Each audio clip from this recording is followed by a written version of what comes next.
주 예수 그리스도로부터 은혜와 평강이 함께 하시기를 축원합니다. 오늘은 마태복음 8장 1절로 15절 말씀을 봉독하겠습니다. 예수께서 산에서 내려오시니 허다한 무리가 쫓으니라. 한 문둥병자가 나와 절하여 가로되 주여 원하시면 저를 깨끗게 하실 수 있나이다.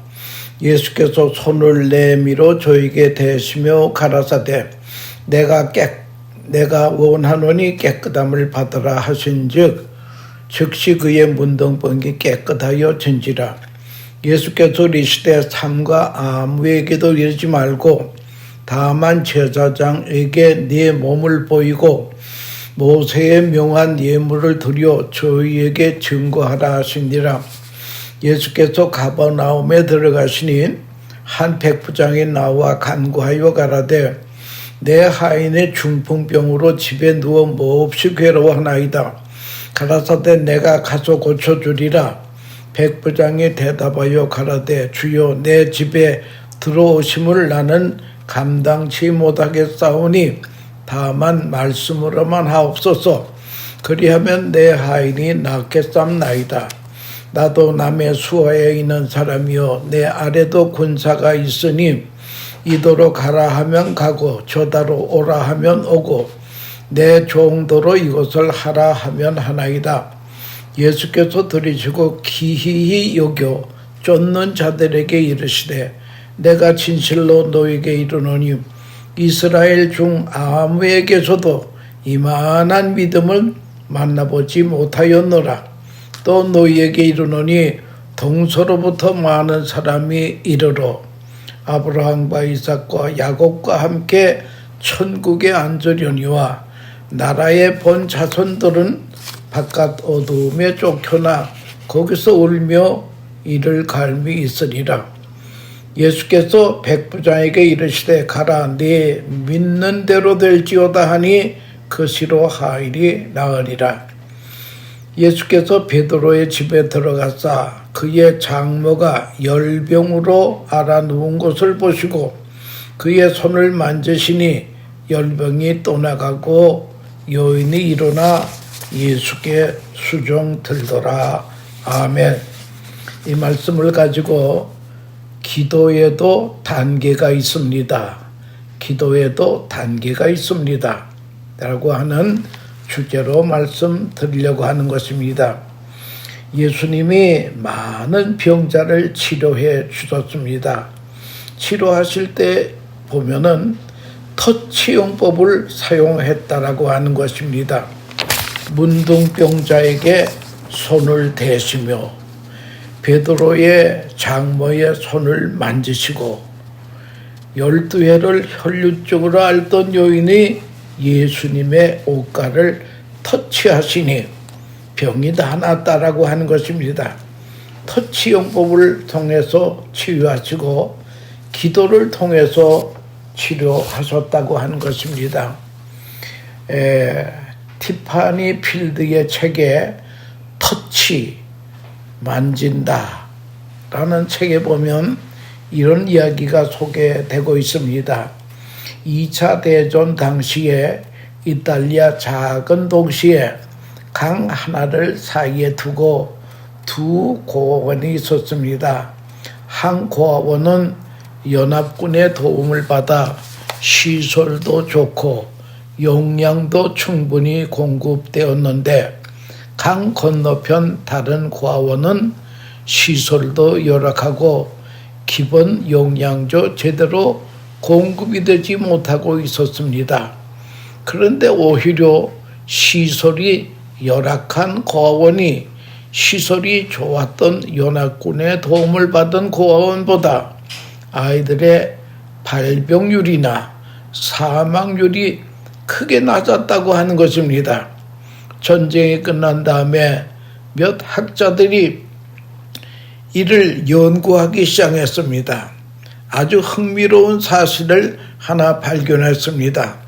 그것은 다른 것이 아니라 시설이 안 좋은 고원에 전쟁 중 어느 날 자기 아이를 잃은 정신이 나간 엄마가 하나 들어와서 고아원의 아이들과 함께 살았습니다. 이 고아원의 아이들을 자기 아이로 착각했습니다. 정신 이상이 됐기 때문에. 그래서 날마다 아이들을 번갈아 안아주고 쓰다듬어 주었다는 것입니다. 두 고아원의 결정적인 차이를 만들어 놓은 것이 바로 이런 관련입니다. 육체와 마음의 연약함에 시달리는 사람들에게 터치, 만져줬다, 안아줬다. 여기에 큰 두 과원의 차이가 있었다고 하는 것입니다. 우리 험한 인생에 시달리는 우리 인생들은 주님의 터치가 지금도 필요하다라고 하는 것을 알아야 될 것입니다. 주님이 환자들을 치료하실 때에 터치의 용법을 사용하셨고 기도의 용법을 사용했다라고 하는 것입니다. 요한복음 13장 13절 14절에 보면요, 너희가 내 이름으로 무엇을 구하든지 내가 시행하리니 이는 아버지로 하여금 아들을 인하여 영광을 얻으시게 하림이라. 내 이름으로 무엇이든지 내게 구하면 내가 시행하리라. 이 말씀을 생각할 때에 우리 믿는 자들에게는 기도의 특권을 우리에게 주셨습니다. 기도의 특권을 주신 이유가 무엇입니까? 그걸 좀 생각해 봐야 됩니다. 여러분, 주님의 이름으로 기도하면 다 받았습니까? 만약 내가 평생을 예수로 구주로 믿었는데 내가 하나님께 기도한 것이 토시 하나 틀리지 아니하고 다 응답받았다 하면 이거는 100% 거짓말이올시다. 그런데 왜 주님은 무엇이든지 기도하라, 그러면 시행하리라고 말씀하셨습니까? 마태복음 13장에 볼 것 같으면은, 마태복음 5장 13절에 볼 것 같으면은, 너희는 세상의 소금이니 소금이 만일 그 맛을 잃으면 무엇으로 자게 하리요? 후에는 아무 쓸데없어 다만 밖에 버리고 사랑의 배 밟힐 뿐이니라. 너희는 세상의 빛이라. 산 위에 있는 동네가 숨기지 못할 것이요, 사람이 등불을 켜서 말 아래 두지 아니하고 등경 위에 두나니 이러므로 집안 모든 사람에게 비추느니라. 이같이 너희의 빛을 사람에게 비추어 저희로 너희의 착한 행실을 보고 하늘에 계신 너희 아버지께 영광을 돌리게 하라. 주님은 우리 한 사람 한 사람을 너희는 세상의 빛이다, 너희는 세상의 소금이라고 말씀하셨습니다. 여러분, 기도의 응답보다 우리가 믿음의 사람이 되는 것이 먼저라고 하는 것입니다. 믿음의 사람은 뭐냐? 세상의 소금과 빛이라고 하는 것을, 그걸 우리가 알아야 된다는 거예요. 빛과 소금으로 살지 못하는 이유가 무엇입니까? 우리의 기도에 문제가 있다라고 하는 것을 알아야 될 것입니다. 그러면 오늘 본문 속에서 3명의 인물이 등장합니다. 이들을 통해서 우리 기도가 이렇게 진전이 돼야 되겠다 하는 이유를 우리는 깨달아야 될 것입니다. 예수님께서 산상설교를 하시고 내려오시니까 수많은 사람이 예수님의 소문을 듣고 몰려옵니다. 거기에 제일 먼저 등장하는 인물이 나병 환자였시다. 마태복음 8장 1절에서 4절에 예수께서 산에서 내려오시니 허다한 무리가 쫓으니라. 한 문둥병자가 나와 절하여 가라되 주여 원하시면 저를 깨끗게 하실 수 있나이다 하거늘 예수께서 손을 내밀어 터치하셨습니다. 가라사대 내가 원하니 깨끗함을 받으라 하신지 즉시 그 문둥이 깨끗하여진지라. 예수께서 이르시되 삼가 아무에게도 이르지 말고 다만 가서 제사장에게 내 몸을 보이고 모세의 명한 예물을 드려 저에게 증거하라 하시니라. 여기는 나병 환자로서는 절대 나타나서는 안 될 장소올시다. 당시에 나병에 걸리면 반드시 가정과 사회에서 격리되어야 합니다. 격리돼야 되는데 안 격리되면 어떻게 합니까? 동네 사람들이 돌로 떼 죽이는 것입니다. 성한 사람 살리기 위한 것입니다. 이 나병 환자면 죽으면 죽으리라의 각오의 믿음을 가지고 예수님께 나왔습니다. 믿음이 두려움을 이겼습니다. 주님이 원하시면 이 병이 치료될 줄로 믿습니다. 고쳐주십시오. 있을 때에 예수님은 한 생병자의 믿음을 보시고 내가 원하노니 깨끗함을 받아라 하니 병이 깨끗이 났습니다. 예수님이 치료된 사람에게 너 내가 누구인지 알지? 이제는 동네반네 다니면서 예수라는 병이 내 병을 치료해 주었다고 간증하며 너냐? 그러지 않았습니다. 4절에 보니까 삼가 아무에게도 말하지 말라. 다만 제사장에게 찾아가서 율법에 정한 예물을 드리라고만 말씀했습니다. 공개적으로 깨끗함을 입증하는 것이 당시의 규례였습니다. 당시 제사장은 의사 역할도 다 했다고 하는 것입니다. 그런데 왜 예수님께서 아무에게도 이 말을 하지 말라고 그렇게 명하셨는가 하면은 예수님이 이 땅에 오신 목적은 병자만을 고치시기 위해서 오신 것이 아닙니다. 영혼 구원이 목적이 옳시다. 내가 기도하여 병이 치료된 것은 내 인생의 최종 목적지가 아니기 때문입니다. 그러나 우리는 문제를 가지고 예수님께 나가서 절박한 문제를 해결받아야 됩니다. 이 영적인 경험이 있어야 됩니다. 이 경험이 없으면 예수님은 나의 주님이 될 수 없다는 거예요. 내 문제가 해결받을 때 예수님은 나의 주님이 되시는 것입니다. 그런데 내 건강 문제, 체중 문제, 자녀 문제 가지고 주께 나와서 응답이 되었다면 그것은 신앙생활의 동기일 뿐 기도의 종착점은 아니라고 하는 것을 알아야 될 것입니다. 여러분, 미신과 신앙의 차이는 다른 게 아닙니다. 미신은 내가 가진 물질로 내가 가진 달란트를 가지고 올려서 내 목적을 성취하는 것이 미신입니다. 신앙은 내가 믿는 하나님은 내가 달래는 그분이 아니고 그분이 원하는 삶을 살기 위해서 부단히 나를 부인하는 것입니다. 아무든지 나를 따르려거든 자기 십자가를 지고 자기를 부인하고 나를 쫓으라고 주인이 말씀했습니다. 이 부인이라고 하는 말이 예수님을 내 인생의 주인으로 모시라고 하는 것입니다.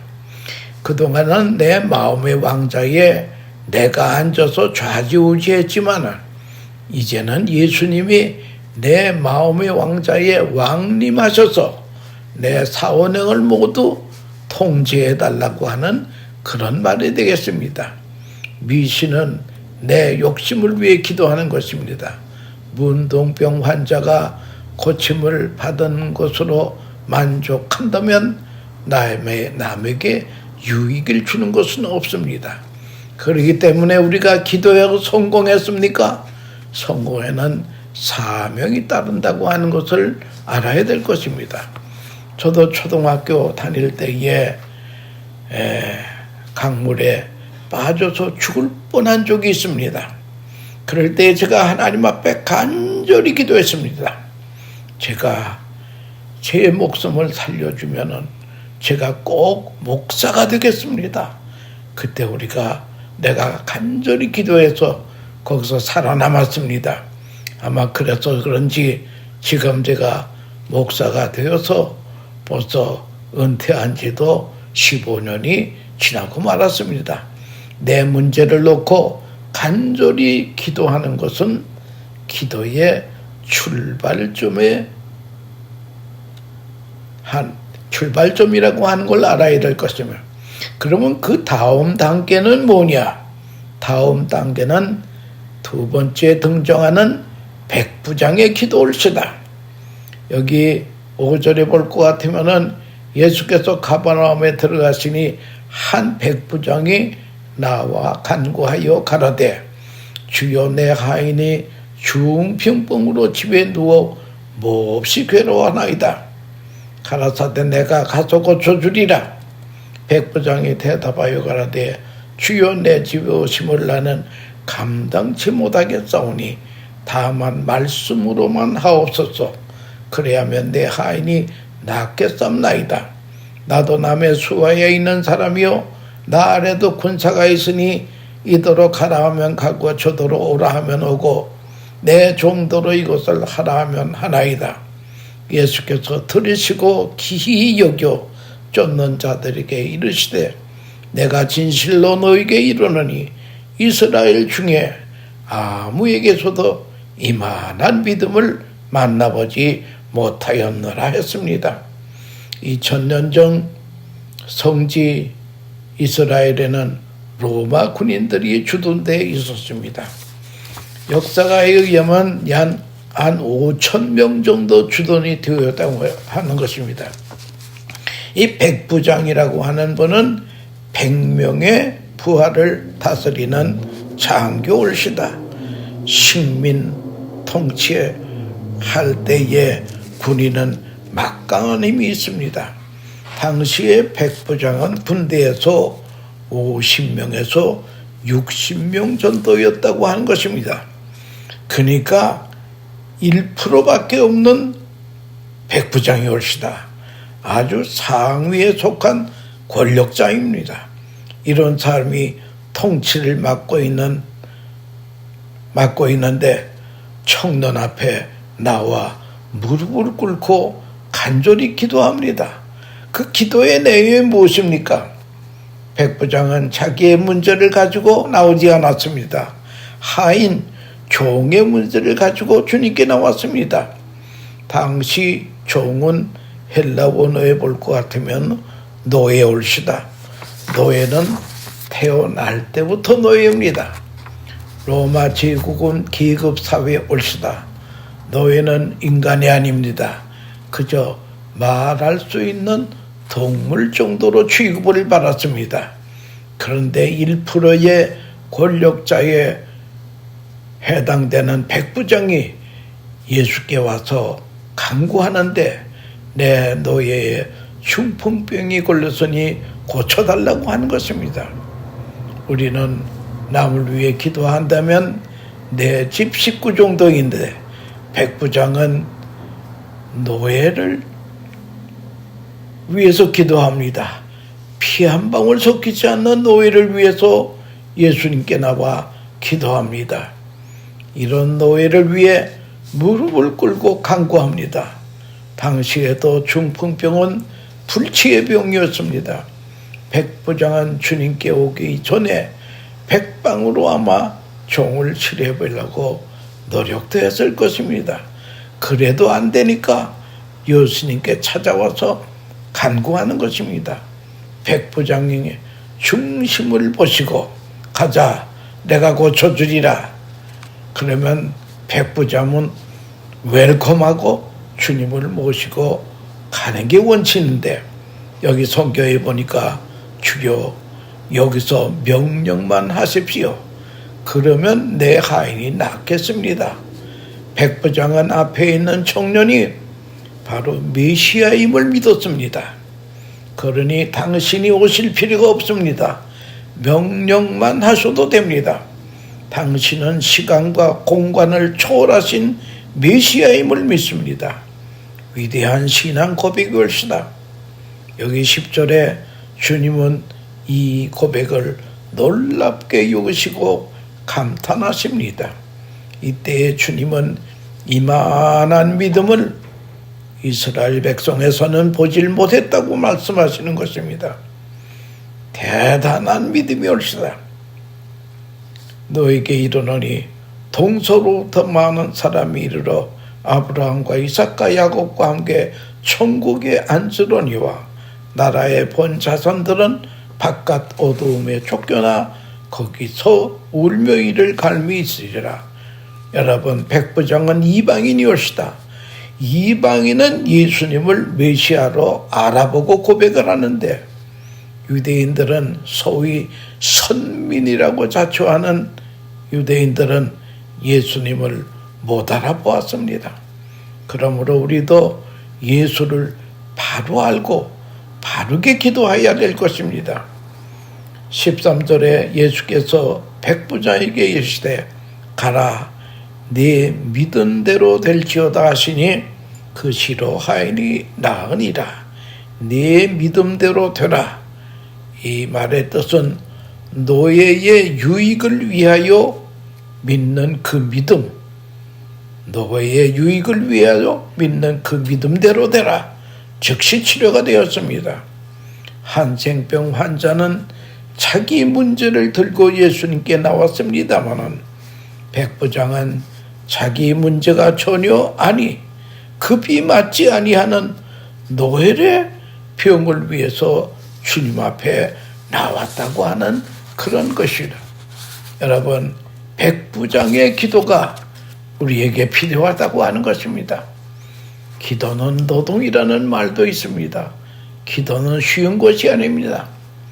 내 혈연을 떠나서 남을 위해서 중보기도도 할 수 있는 사람이 돼야 된다라고 하는 것입니다. 국민일보에 난 이야기 중에 하나가 있는데요. 어느 가정에서 가족 예배를 드리는데 어머니는 늘 기도하는 것이 남을 위해서만 기도한단 말이에요. 그래서 아들이 어머니에게 말했습니다.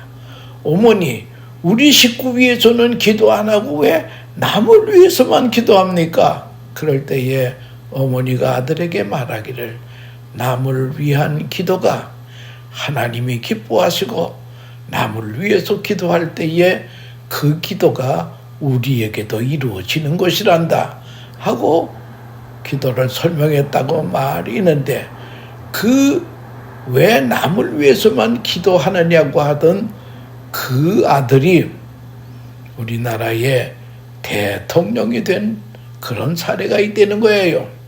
여러분, 중보 기도를 해야 됩니다. 중보 기도는 아주 귀한 것이라고 하는 것입니다. 우리의 기도의 영역이 좀 넓혀져야 될 것입니다. 그런데 이 백부장의 중보 기도도 기도의 종착은 아니라는 거예요. 다음 단계가 있습니다.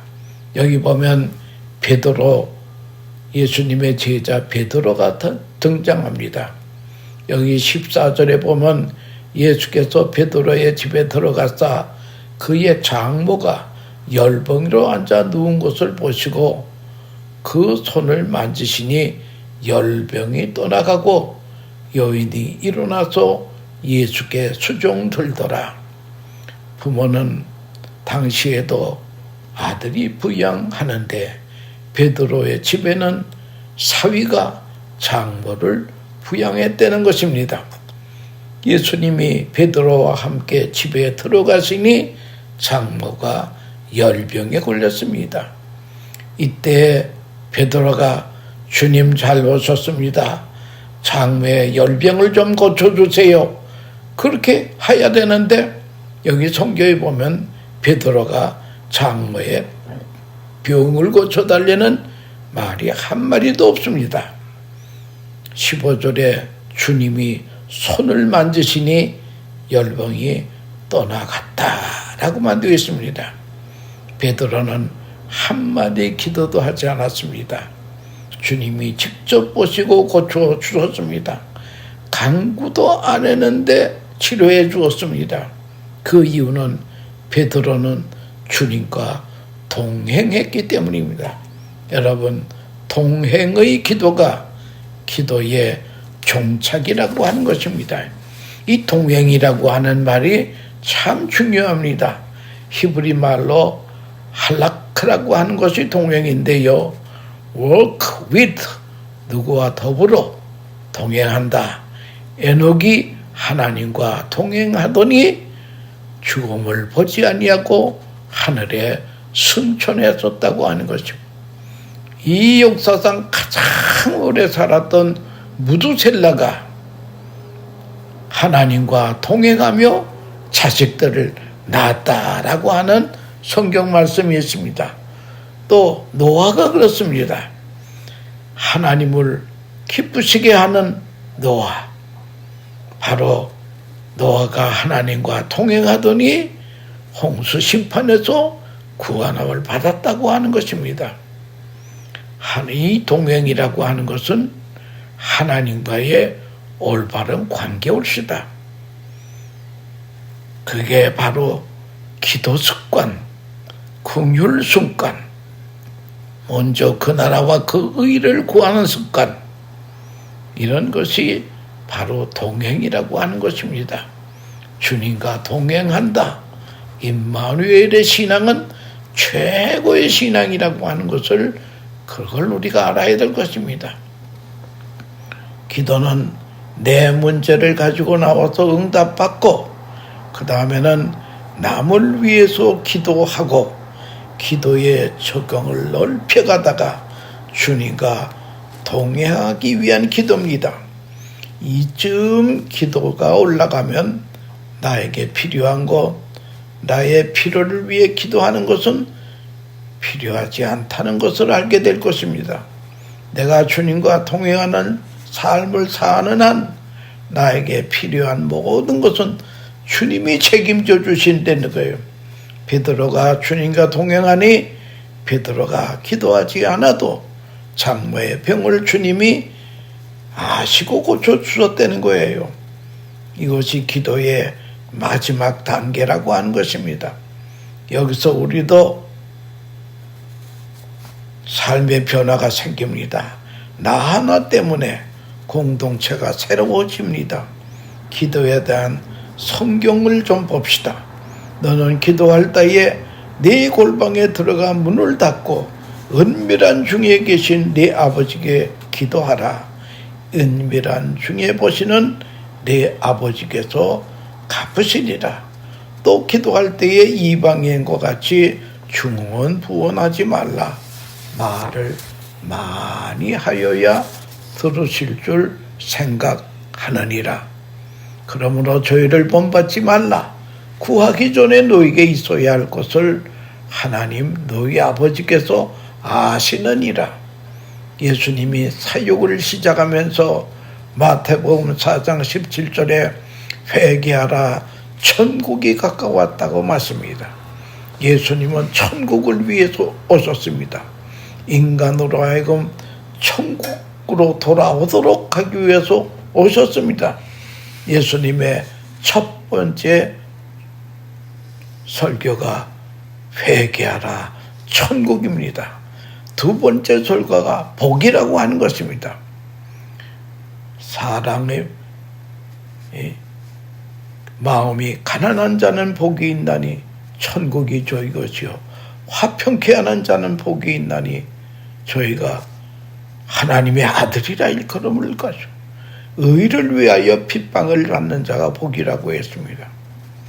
이렇게 복에 대한 설교를 하시고, 세 번째는 설교의 주제가 기도라고 하는 것입니다.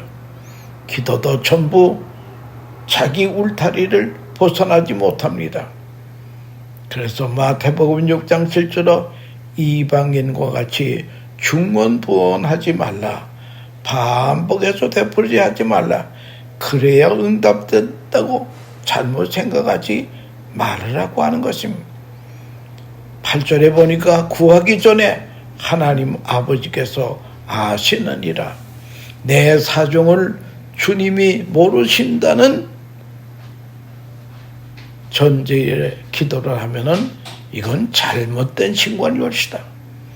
기도하기 전에 나에게 필요한 것은 주님이 다 아신다고 하는 전제 속에 우리가 기도해야 된다는 거예요. 우리의 기도의 대상이 내 필요를 모르실 리가 없다는 것입니다. 그래서 우리는 이러한 마음을 가지고 하늘에 계신 우리 아버지라 기도해야 해요.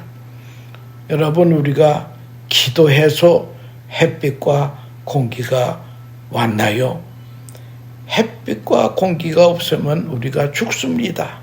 우리가 살아가면서 절대적으로 필요한 것은 기도로 이루어지는 것이 아니라 창조주 하나님께서 알고 계시기 때문에 우리를 위해서 다 예비해 놓으셨다고 하는 것입니다.